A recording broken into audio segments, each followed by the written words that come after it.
আমরা তো ঐক্যবদ্ধ আন্দোলন করেছি ফ্যাসিবাদ বিরোধী আন্দোলনে। দীর্ঘ আন্দোলনে আমার নেতৃত্বে খুলনায় সর্বদলীয় কর্মসূচি আমরা পালন করেছি। খুলনা ২ আসনের সবচেয়ে জনপ্রিয় নেতা নজরুল ইসলাম মঞ্জু। খুলনা শহরে বিএনপি খালি গণতান্ত্রিক আন্দোলনই করে নাই, গণতন্ত্র চর্চা করেছে। আমরা করোনার সময় মানুষের দ্বারে দ্বারে খাবার দিয়েছি, চিকিৎসা সেবা দিয়েছি।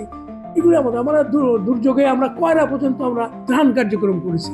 দীর্ঘ ৪৬ বছরের রাজনৈতিক জীবনের নজরুল ইসলাম মঞ্জু খুলনা বিএনপির রাজনীতিতে এক প্রভাবশালী নাম। ৪ বছর পদহীন থেকেও হাজার হাজার নেতাকর্মী নিয়ে ফ্যাসিস্ট বিরোধী বিভিন্ন আন্দোলন সংগ্রামে অংশ নেন। এবং জুলাই আন্দোলনের রক্তের ভেজা রাজপথ এটা আমাদের নতুন শিক্ষা দিয়েছে। জনগণের যে প্রত্যাশা, জনগণ যেমন শিপইয়ার্ড সড়কে জনগণ ধান বুনেছে, তার মানে কি যে ডেভেলপমেন্ট যেগুলো হয়েছে সাস্টেনেবল ডেভেলপমেন্ট না।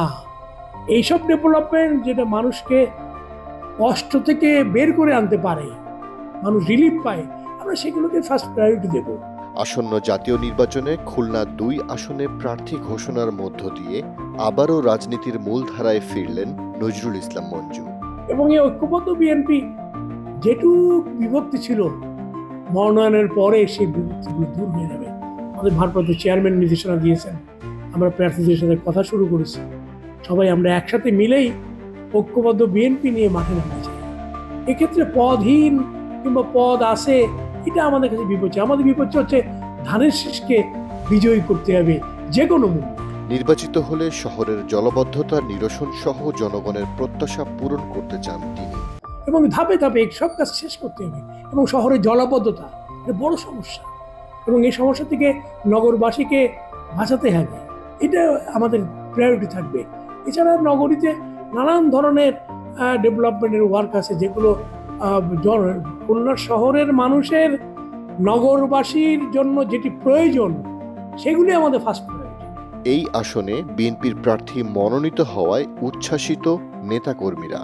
পরীক্ষিত ও পরিচ্ছন্ন রাজনীতির প্রতীক মঞ্জুকে দলীয় মনোনয়ন দেওয়ায় দলের চেয়ারপারসন বেগম খালেদা জিয়া ও ভারপ্রাপ্ত চেয়ারম্যান তারেক রহমানের প্রতি কৃতজ্ঞতা জানিয়েছেন তারা। আজকের খুলনা বিভাগের জনপ্রিয় নেতা নজরুল ইসলাম মঞ্জু এবং আমরা দেশনেত্রী বেগম খালেদা জিয়া, ভারপ্রাপ্ত চেয়ারম্যান তারেক রহমান সাহেবকে ধন্যবাদ জানাই, কারণ সে আবহাওয়ার জনতার জনপ্রিয় নেতা নজরুল ইসলাম মঞ্জু ভাইকে বেছে নেওয়ার কারণে, মনোনয়ন দেওয়ার কারণে আমরা খুলনাবাসী, খুলনা বিভাগের জনগণ আমরা উৎফুল্ল, আনন্দিত এবং আমরা কৃতজ্ঞ ভারপ্রাপ্ত চেয়ারম্যান সাহেবের কাছে। মঞ্জু খুলনার সবচেয়ে জনপ্রিয় নেতা, তাকে এই খুলনা ২ আসনে নমিনেশন দেওয়ায় বেগম খালেদা জিয়া এবং তারেক রহমানকে ধন্যবাদ এবং শুভেচ্ছা জানাচ্ছি। এবং আগামী নির্বাচনে আমরা খুলনার ব্যবসায়ী মহল তাকে বিপুল ভোটে বিজয়ী করে আনবো, এটা আমরা আশা করি।